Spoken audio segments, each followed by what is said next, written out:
আজকে এই মাছ দিয়ে, কচু দিয়ে আর আলু না আর লাউ দিয়ে একটা খুব হালকা পাতলা তরকারি করবো। আচ্ছা, মাছগুলোর তেলটা গরম হতে দিয়েছি।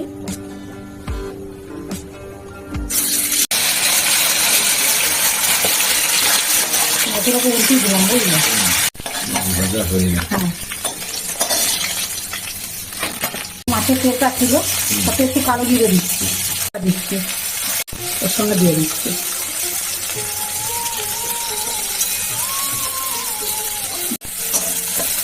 আর কচু সিদ্ধ করেছিলাম সেটা দিয়ে দিচ্ছি।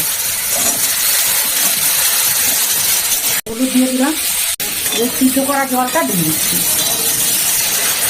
ফুটে গেছে, এবার মাছগুলোকে দিয়ে দিচ্ছি।